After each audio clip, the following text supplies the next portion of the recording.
Welcome to Everything Pro Wrestling. Everything Pro Wrestling is a show by the fans, for the fans. And I am your host, Conrad Cushman. And joining me today is Robert Anderson. And we are here today with a preview for ROH Final Battle 2018 and WWE TLC.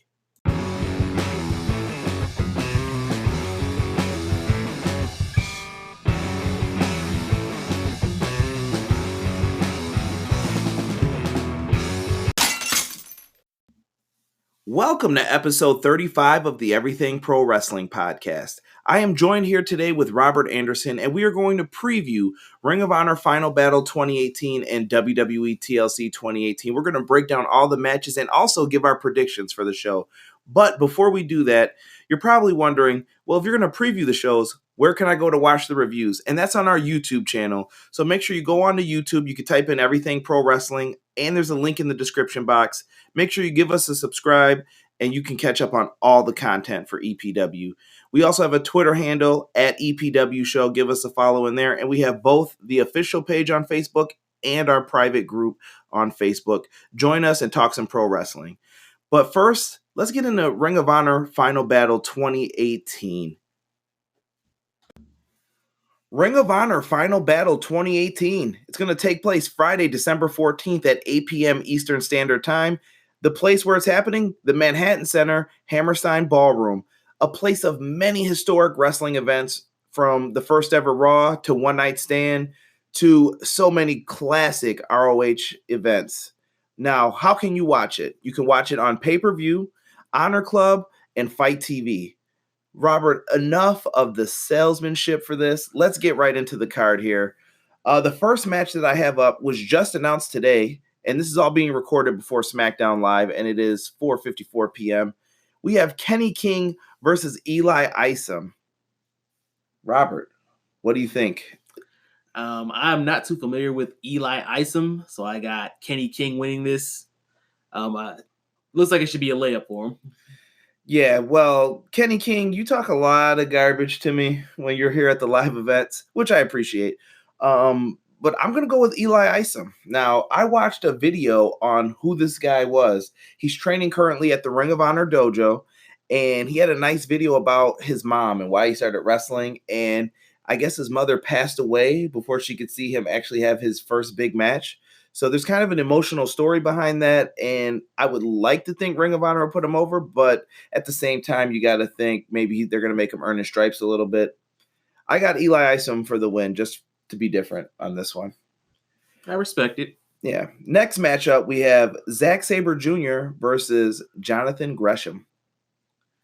Jonathan Gresham, I've become a big fan of his over this past year. You know what? When we first saw him at a live event, I really thought he impressed me the most. He reminded me of Jay Lethal when he was with Samoa Joe. Oh, yeah. Yeah, I thought I like him a lot. That's just my personal opinion.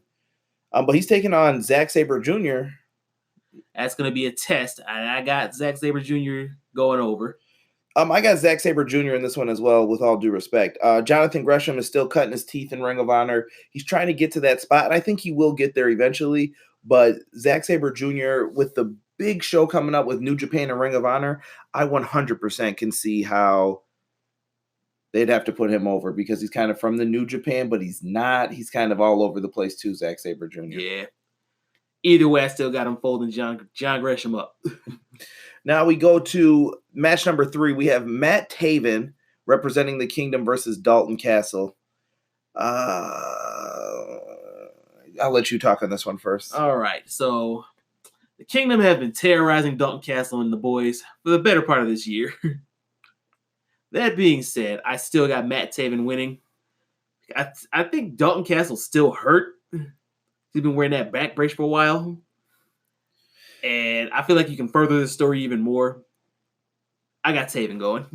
I don't know. I get what you're saying with the back brace for Dalton Castle, but if the man can't wrestle, then don't have him in there. Like, there's no point in doing this. Hey, I mean, you gotta make your money, man. I guess. The Kingdom, I don't know. I'm not interested in it anymore. I liked it better before. They've lost me a little bit. I still like TK Orion, but the Kingdom is they're losing a bit of steam, which is why I think Matt Taven needs this win. Yeah, I could see that. I'm going to go with Dalton Castle for the victory on this one. You can't hold down Dalton Castle and the boys. We get to the fourth match, which is the rights to a Ring of Honor World Title match. This is Marty Scrull, who's the holder of the number one contendership, I guess we'll say, versus Christopher Daniels. What do you think, Rob? Set this up for everybody so they know what actually happened at Survival of the Fittest. Okay, so Survival of the Fittest, there was an elimination match. It came down to Christopher Daniels and Marty Scrull. Marty Scrull wins after a nice little sequence. They go backstage. This was, I believe it was an Honor Club exclusive video. They go backstage. Christopher Daniels approaches Marty Scrull. You know, you beat me out there, but you didn't beat me. The Bullet Club beat me. He goes, the Bullet Club didn't beat you. I beat you. Christopher Daniels challenges him again. Says, you think you can beat me one-on-one? Why don't you put that number one contendership up? This is a match with pride. So we get to this match. I have Marty Scrull winning this one. I went back and forth because Christopher Daniels is a former Ring of Honor champion. He had that little short run. Daniels is probably one of the most underappreciated people in pro wrestling history, in my opinion. Absolutely. But I think you got to go with the hot hand. It's Marty Scrull. He's already earned it, unless they're trying to figure out a way to get it off of him, maybe because of All Elite Wrestling. That's another podcast for another day, folks. But I'm going with Marty Scrull just because. I agree with that. Marty Scrull is going to take this, and I believe it has something to do with his contract as well. He is signed with them for another year, despite this All Elite, whatever is going on. Right, the hot hand. Yeah. We get to the next match, which is an I Quit match. Ooh, haven't seen one of these in quite some time. At least a good one. Sorry, WWE. We have Flip Gordon versus Bully Ray. Flip Gordon did an excellent job at All In. I've seen a little bit of him here and there, so I like the guy. I think he's a tremendous performer, very talented. And Bully Ray, one of my favorites of all time. He knows how to get heat. He's an excellent heel, and he's done a great job. Robert, I'm going to you first for this one. All right. I think I'm a bit more familiar with Flip Gordon's work than our host over here. My bad. I got Flip taking this. I don't know why, because I can't see Bully Ray quitting anything. I feel like he'll be incapacitated somehow to where he can't continue. The ref has to call this. There's going to be some kind of wacky finish. But I got Flip going over. I am also going to take Flip Gordon, but I'm going to go the exact opposite of you with what you said about Bully Ray. I think Bully Ray's a coward, and I think if Flip Gordon has that coming out moment, listen, Flip Gordon's going to take a beating in this match. I can assure you. Like hell beat out of him. Yeah, he's definitely going to get Singapore caned, whatever they want to call it. He's going to get jacked up in this match, but I think he's going to go so crazy that Bully Ray's going to be afraid of him. And when he starts going crazy on him, Bully Ray's just going to give up because he's a cowardly heel, and he's just going to say, I'll get you another time. And I think this feud could potentially be furthered, or Bully Ray shows respect to Flip Gordon at the end. I don't see him showing respect to anybody, but... Yeah, well, his name's Bully Ray. That's also true. Do you know who I am? We get to the next match. It's the ROH TV title match. And I think we both can agree. I think you said it first. This is the sleeper match of the night. We have Jeff Cobb, also known as the Monster Matanza from Lucha Underground, if you watch, versus Hangman Page. This is going to be a good one, I feel. Before we get into this one, let me just say that Hangman is probably the most improved wrestler I've seen in the last couple years. He's gotten so much better from what he was when he was just Adam Page.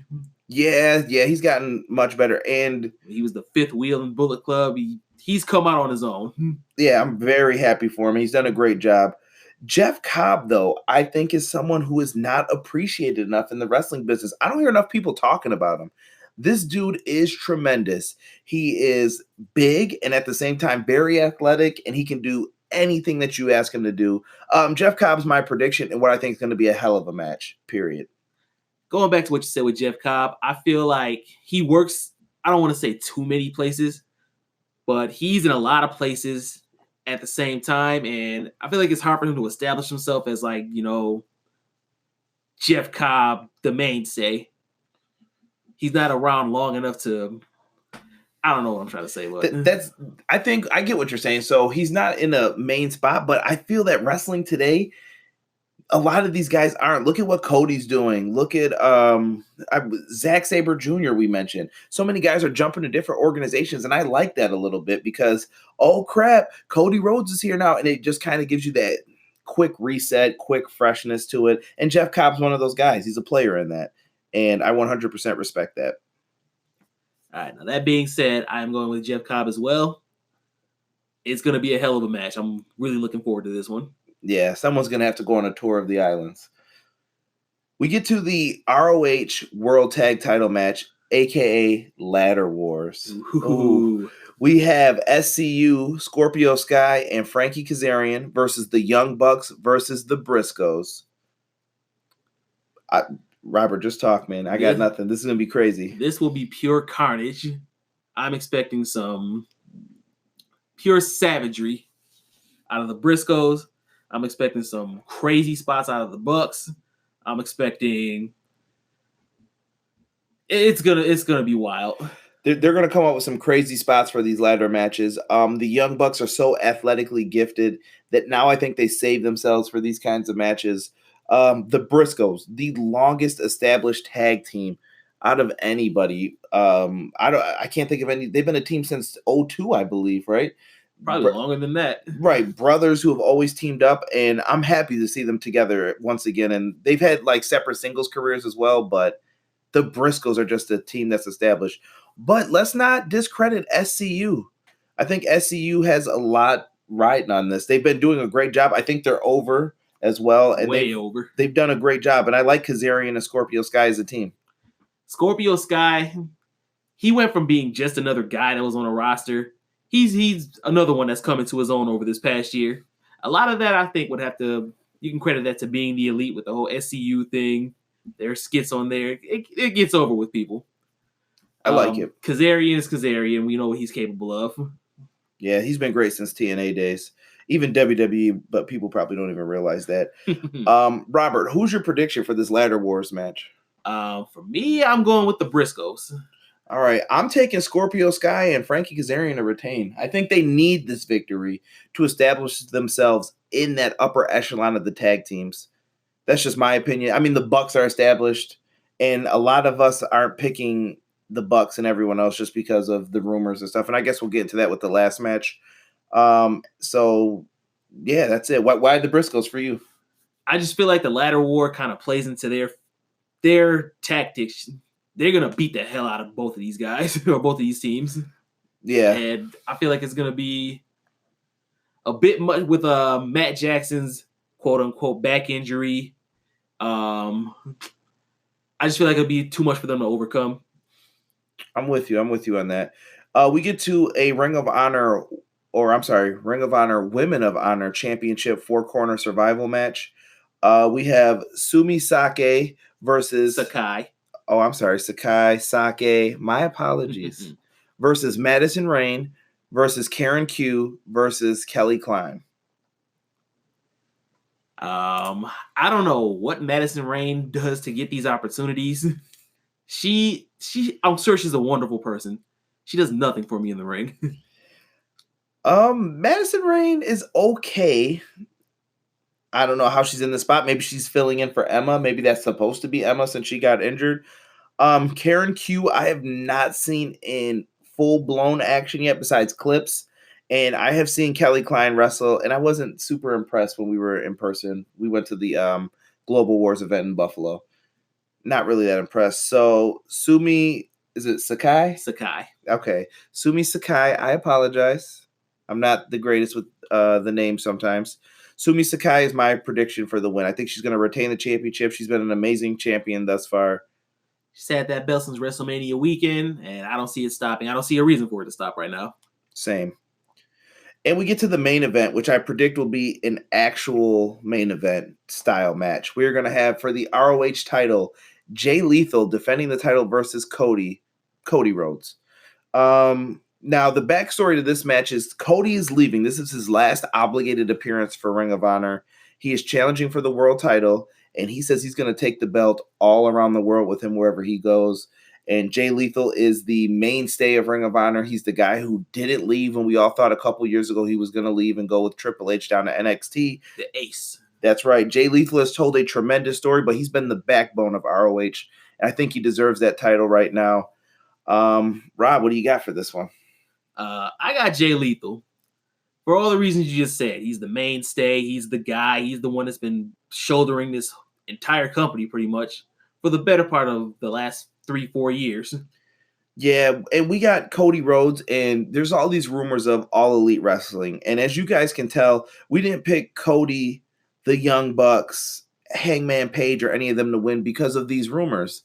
We don't know what's going to happen with All Elite Wrestling. There's rumors that the owner of the Jacksonville Jaguars, Mr. Khan, and Cody and whoever else is involved in this are business partners, and they're going to start All Elite Wrestling. I wish them nothing but success and the best of luck, and hopefully they get a tremendous television deal. But for right now, if I'm Ring of Honor, you got to do the right thing.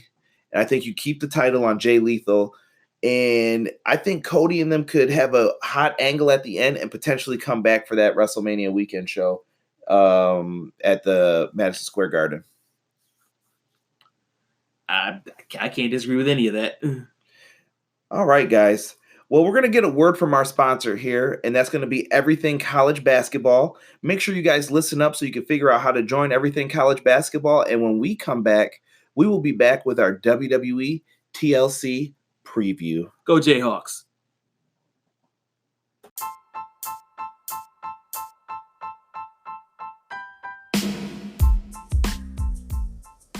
Hey everyone, I'm Josh Burton, inviting you all to come join the fastest growing group dedicated solely to college basketball, Everything College Basketball.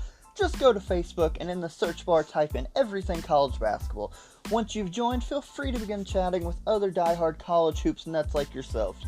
Also, while you're there, go check out the podcast on Anchor, Podbean, SoundCloud, and Google Play. Just search up Everything College Basketball Podcast, and as always, like, share, and subscribe. Ooh, yeah! Dig it! All right, guys, we're about to get into our WWE TLC 2018 preview. But before we do, I just want to address Monday Night Raw real quick. On episode 33 of the Everything Pro Wrestling podcast, I addressed the state of Monday Night Raw and how absolutely awful the show has been. And for the past 2 weeks, I've decided not to watch. And judging by some of the booking on this show, and you're going to hear it in my voice for part of it,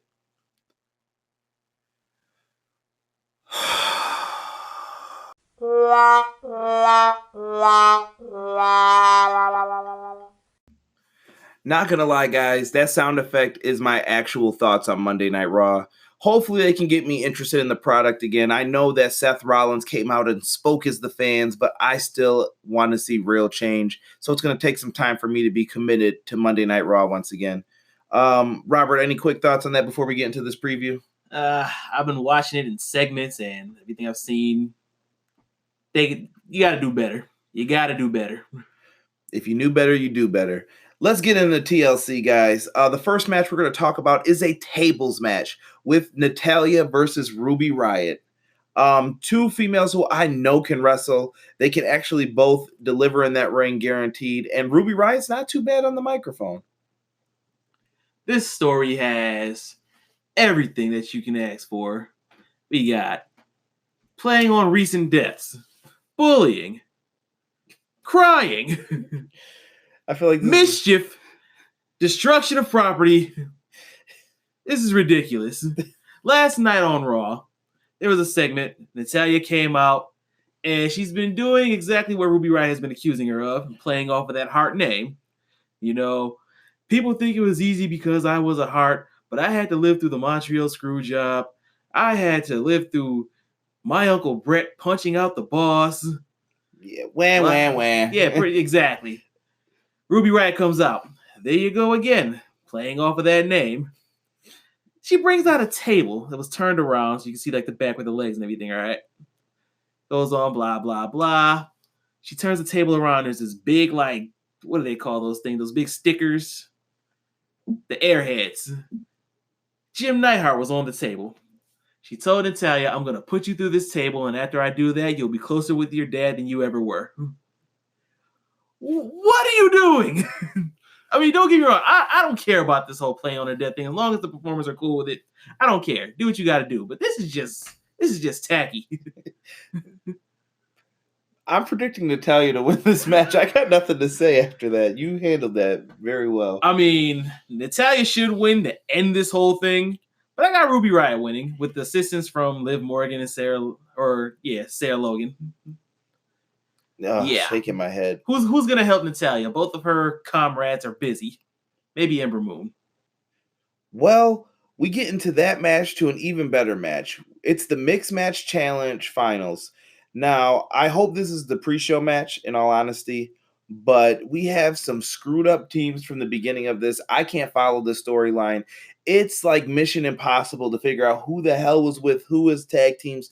Teams have changed 2, 3, 4 times over. I stopped posting in the Everything Pro Wrestling group because this is, I don't know, I'm lost. So here's the final 4. Right now for Raw, we have Bayley and Apollo Crews and Jinder Mahal and Alicia Fox. Mahalisha.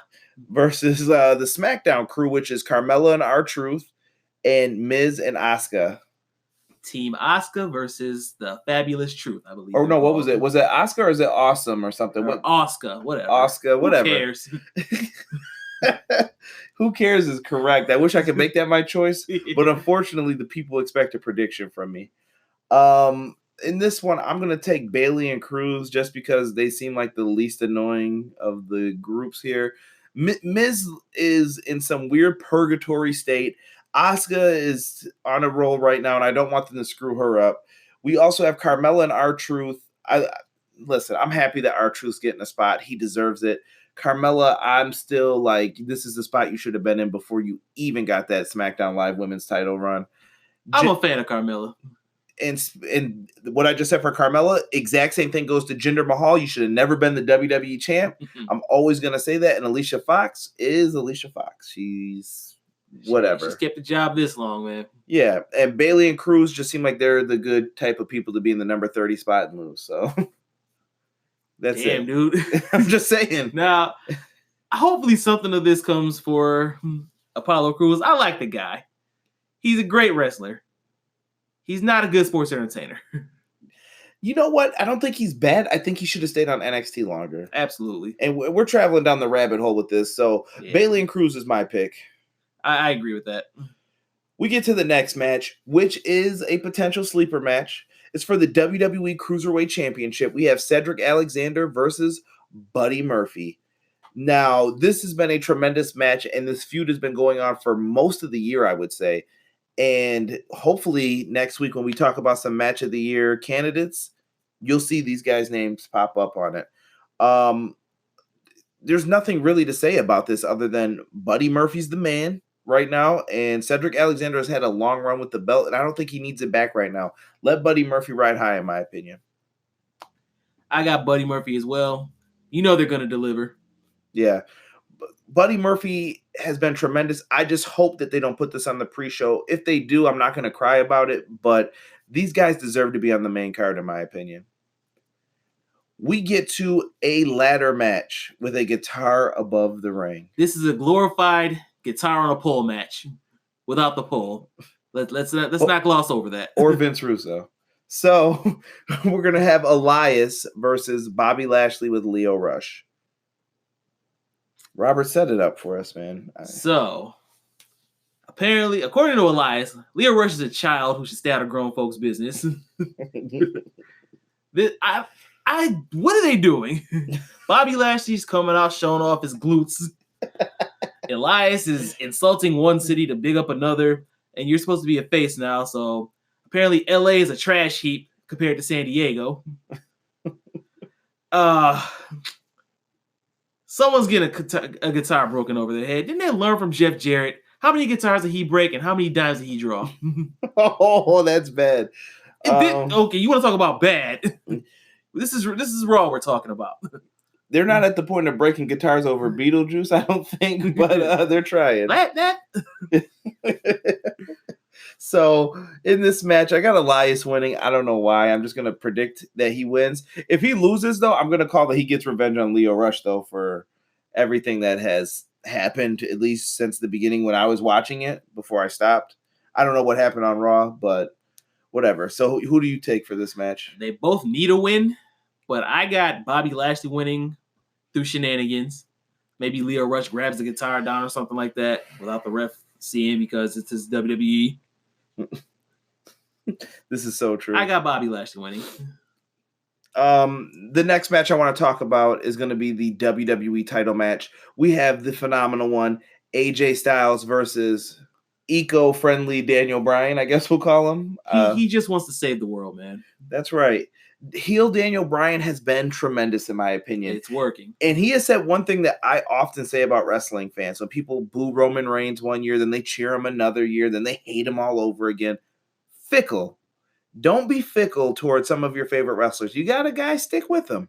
That's fine. And if he does something disgusting, then you leave him. But for now, whatever. Daniel Bryan makes a good point about this, and I think he's a tremendous heel because nobody wants to hear half the garbage he's spewing, and it's just a great way to get heat.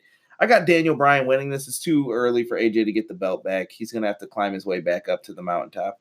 I got Daniel Bryan as well, and for me, it's more to do with the contract negotiations with AJ. We're pretty sure he's going to stay, but I figured to be safe, keep the title on somebody that's going to be around. Yeah. The next match, there's going to be a miniature rant about this match. This is another sleeper match of the night. It's for the SmackDown Live Tag Team titles. It's a triple threat match. We're going to have The Bar versus the Usos versus New Day. Now, here's the reason why I want to rant about this match. I thought they said that it was a TLC triple threat match. Maybe it's because I haven't been paying attention to wrestling lately, so maybe it's on me. But then I went to think, why isn't this a TLC tag team match? You have all these great teams in there. This is like the modern day version of the Dudleys, the Hardys, and Edge and Christian. What are we doing to the point that we can't have these guys compete in a TLC match? Like the Usos and New Day and hell, The Bar. They freaking deserve this opportunity. And WWE Creative, don't give me any of your bullshit saying that, we can't do that, blah, blah, blah. No, screw that. These guys, the Usos and New Day have been on more pre-show matches and delivered more than anybody else in this company. They should never be on a pre-show match either. That's just my little miniature rant about it. Go ahead, Robert. It's all yours. All right. Now, there's a potential, this is before SmackDown, this whole rap battle thing that's coming up. Could actually add a stipulation to this match. Maybe even give me a chairs match, something. Give me a stairs match. Oh, God, no. Put some sort of stipulation in there. Who you got? I'm going with the Usos. And the reason why the New Day are 5-time champs, they're set. They're made men. They're set. I feel like the Bar has run their course, and I think they're going to be splitting up soon. I don't know why. I just have that feeling. And you got the Usos. I'm going with the Usos. I'm going to go with The Bar to retain. I think it's an easy look to try to say it's going to be New Day. New Day should also win this if they have the man advantage on the outside. Just pointing that out there. But you also have the Usos who are going to do their thing. But I'm taking The Bar for the victory just because people will not expect that. And maybe the Big Show will come back and turn. I was going to say, is Big Show actually hurt again, or are they building something up? Because I feel like maybe this did have a stipulation. Big Show could come out, screw over The Bar. Perhaps. Maybe they'll stick with it. We'll see what happens on SmackDown tonight. But if he turns, then they're definitely playing off of us getting pissed off that Big Show turns all the time. We get to the Raw Women's title match. We have Nia Jax versus Ronda Rousey. I got Ronda Rousey winning this because Nia Jax is becoming a heel off of a punch that accidentally jacked up Becky Lynch. And I hope that Nia Jax gets to use this to propel herself. I'm not a Nia Jax hater like some people are, but I also think that she is not perfect in the ring. You need to use this momentum. And I thought Nia Jax and Ronda Rousey had a good match at Money in the Bank, I believe. That was an excellent match when Alexa Bliss cashed in and it got ruined. This time we get a definitive winner, and I think it's going to be Ronda Rousey. My boy's over here being nice about Nia. I got Ronda Rousey as well. I'm cooling off on Ronda Rousey right now. These promos are awful. God awful. I've said it before. She sounds like, that kid in school that, was, I don't advocate bullying, but the kid that was bullied, the scenarios that they put together in their head, it sounds like that's what she's projecting on the mic. Like, I will eviscerate you. Like, what the hell are you saying? Who's writing this shit? Nia Jax, on the other hand, he says accidental punch. That looked like a retaliation to me. Listen, Nia's a big girl. Maybe she threw a haymaker by accident. Am I saying that there's an excuse for that? 100% no. Nah, she cocked back on that. Yeah, no, but maybe she couldn't hold back. Maybe she doesn't know her own strength. And maybe she needed more time down in NXT. I thought she was pulled up too early as well with Apollo Crews and everybody. All right, we're not going to dwell on that too much. I got Ronda Rousey winning. Tamina's probably going to get involved, and then Ember Moon will even the odds. Exactly. Nobody cares. We get to the next match, Finn Balor versus Drew McIntyre. You know what? I'm sorry. I don't care about Finn Balor anymore. Drew McIntyre's winning. I'm done with that. That's it. Splish Splash. I was taking it back. Hey, Dolph Ziggler, where are you? That's right. Not here. I'm right there with you. Then again, Dolph Ziggler did cut a promo on Raw yesterday saying, I don't know why Finn Balor helped me. He also said he's not a good guy or a bad guy. Shout out to Roman. Get well soon. Yeah. Dolph can maybe get involved because, that post-match beatdown from yesterday, he kicked him into the LED board with the Claymore kick. I still got Drew McIntyre winning, but I can see Dolph Ziggler getting involved. Drew McIntyre is my guy. For the record, I'm calling 2019 to be a big year for Drew McIntyre. You can stamp this on the show somewhere, wherever you want to remember it. I can attest he's been a supporter of Drew McIntyre since the Chosen One days. Yeah. Next match. It's a TLC match. So this match gets a TLC stipulation? Whatever, dude. Baron Corbin versus Braun Strowman. I've got a beef with this one, too.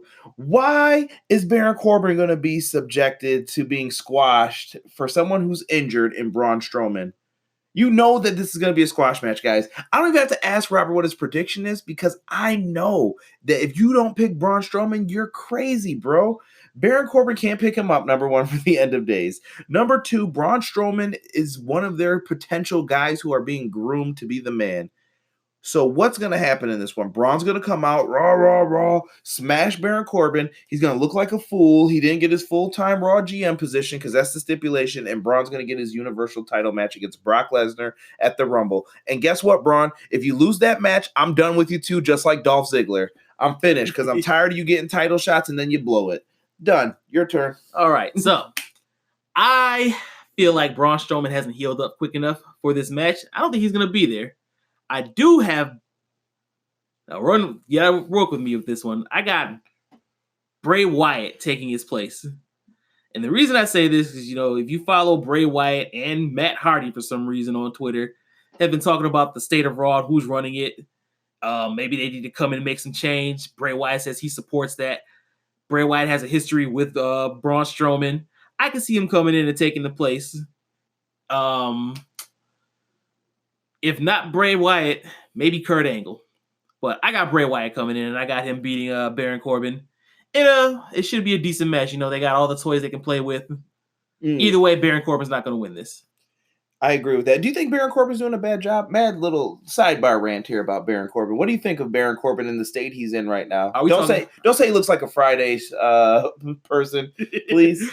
Are we talking about his character, everything, on television, just everything about him overall? Baron Corbin, what do you think? I feel like he's performing pretty well.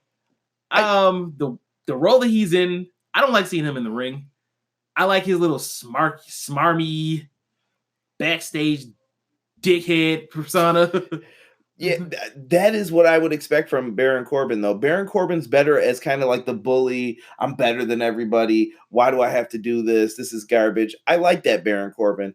And I feel like he's getting better on the microphone with this. But at the same time, I want to still see more of Baron Corbin. I don't know why he's in this role either. I feel like he's Chief Morley, basically. Chief Morley, oh my God. That's a throwback. But I'm going to leave that where it is, guys. And we're going to get to the two big matches on the card. 10th match on this card. It's for the Intercontinental Championship, one of my personal favorite belts. It is the champion Seth Rollins versus the Lunatic Fringe, Dean Ambrose. Hey, don't call him that. What? He doesn't like being called the lunatic anymore. See what happens when you don't watch Raw for 2 weeks? I'm sorry. Dean Bane Ambrose. Bane. Yeah, so then what is this? You go ahead, break it down. You've been watching Raw for the past 2 weeks, so I don't know what Dean Ambrose is thinking. All right, so Dean Ambrose is very ambiguous right now. He being very vague in his explanations. People ask, "Oh, why'd you do what you do?" He just walks away. He's kind of acting like a child right now. I have a scenario for this match that I would like to see play out. I feel like it would be pretty interesting. I got Dean Ambrose winning this match. And the reason I got him winning... Now, this match doesn't have a stipulation either, which is crazy to me. You know, this is kind of like a blood feud. But this is just a regular match. I could see maybe a ref bump. Shit kind of goes to the wayside. Seth Rollins is about to just murder Dean Ambrose with some insane spot. Before he actually hits him, I can see Renee Young getting up from the announce desk, going over to stop Dean Ambrose, or stop Seth Rollins. Like, please don't do this. Think about what you guys have all been through. You guys are brothers. Seth Rollins thinks about it for the minute because he's the dumb babyface. As he's thinking about it, Renee Young kicks this man square in the dick, giving Dean Ambrose the upper hand. Kind of like a throwback to Armageddon 99 with Stephanie McMahon joining Triple H. Renee Young causes Seth Rollins the match. Dean Ambrose gets his title. Renee Young, her man's the champion now, and maybe she can finally talk about, or actually talk to her husband, because apparently they don't talk. Yeah. You know what? That was happening before I stopped watching Raw. Renee Young acted like she didn't know anything that was going on with Dean Ambrose at home. And it's like, dude, you lay next to the guy in bed every night. You don't talk about, hey, Dean, just wondering. Like, why did you do that? How you feeling, babe? Yeah. I don't know, man. He's like, oh, go make me a sandwich. I don't want to talk about this. Like, what do you think this is? And I'm sorry for the sexist talk, but come on, guys. Like, better writing WWE. Dean's a heel right now, so you can say that. That's fine. We expect that out of him. But better writing WWE. I expect so much more from you guys. I got Dean Ambrose just winning this. I think it's just going to be a good match, and Ambrose will prevail, and he is going to move forward until they find the right babyface to take the belt off of him. Who that is, we're not sure. Finn Balor. I was actually going to go with Elias potentially, but Finn hasn't had anything either. Let's talk about the main event. This is the only match that I honestly can say I care about, truly in my heart. And maybe the Cruiserweight match, maybe a little bit, and the WWE title match. But we know that's not going to main event, right, WWE? Because when's the last time that match when's the last time that championship main evented? Enough. So we get to the SmackDown Live TLC triple threat main event for the SmackDown Live women's title. We have Asuka versus Charlotte Flair versus the man, Becky Lynch. This is going to be a tough one to call because this is going to affect the road to WrestleMania. And I think that's been affected ever since that punch was thrown. The punch heard around the world from Nia Jax when she broke Becky Lynch's face. I don't know what happened with that. WWE comes up with some crazy injuries these days. She gave her a fucking concussion. So what do you got for this one, Rob? I got Asuka winning. And the reason why I got Asuka winning, there was reports that Vince McMahon was shocked by the reaction that Asuka's been getting for the last 6 months. Wait, what? She's actually over? What's going on here? I don't know what Vince's problem is with the Japanese community. Where's Shinsuke Nakamura? Why is he not defending his title? Oh, this show. Anyway, I got Asuka winning. Reason why I have Asuka winning, because I have Becky Lynch winning the Women's Royal Rumble to set up her match with Ronda Rousey at WrestleMania, which could actually be the main event, be the first time women main event WrestleMania, which I support. And hopefully Becky Lynch beats the crap out of Ronda Rousey, but hey. Now, but where does that leave Charlotte Flair? I'm feeling you. Like, listen, what I want to have happen is different than what I'm going to predict. I want Asuka to win this. I think Asuka needs this, and she deserves it. Because I was pissed at WrestleMania 34 when she lost to Charlotte. Not going to lie. It was a great match. Not great. It was a good match, I'll say. But, nah. It would have been great if they had the right ending. Yeah. Now, when we get to Charlotte Flair, here's the problem. We all know WWE loves Charlotte. And Charlotte is not a bad worker. She's not bad in the ring. But Charlotte's going to get something over either one of these two. WWE would prefer to give it to Charlotte, in my opinion, than Asuka or Becky Lynch. Becky Lynch is just stone cold right now. She's got that fever, and she's running high on it. And Asuka is just following behind, like, I'm riding high on this. Now, Charlotte being a new heel, perfect. But I think that they're going to give Charlotte Flair the Women's Championship here and allow that feud with Asuka to carry over into WrestleMania, where you don't have to have her win the Royal Rumble or anything. And you could do it either way, though. That's what I'm saying. But I'm going to go with Charlotte Flair for the victory here. Okay, I could see that. I think that those are your two main matches, though. Becky Lynch, Ronda Rousey at WrestleMania, and Asuka versus Charlotte Flair. In a rematch where Asuka better go over. That's what I'm saying. And I think you could tell a better story with that if Charlotte Flair wins. Have Asuka chase until Mania? Yeah. I can see that.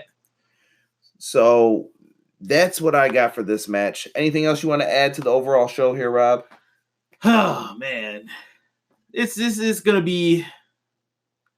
I don't want this to be a chore to watch. I want to be entertained. Ring of Honor is going to deliver. We already know this. Yeah, and I hope that this TLC show delivers. And once again, guys, like I said, I will have a review up for TLC for sure on the YouTube channel. So make sure you check it out immediately after the show. If you want to talk about it, I have a chat always open and you guys can get in there and talk.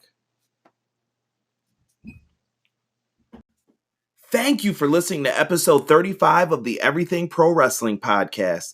Thank you, Robert, for joining me on the show today. And also thank you to each and every one of you who took the time out to listen to the podcast. I know some of you listen while you're in the car, while you're at work, while you're working out at the gym. It doesn't matter where you listen to the show, guys. I'm appreciative of you just listening to the show. Robert, tell them about next week. All right, join us next week, and we'll be doing our year-end review for 2018. Talk about all the highs and lows. We're going to be talking about our match of the year choices, promotion of the year, superstar of the year, etc., etc. We'll be putting polls up in the Everything Pro Wrestling Facebook groups. Give us your input. Should be a great time. Thank you guys so much for listening to the Everything Pro Wrestling podcast. And remember one thing, folks. Everything Pro Wrestling is a show by the fans, for the fans.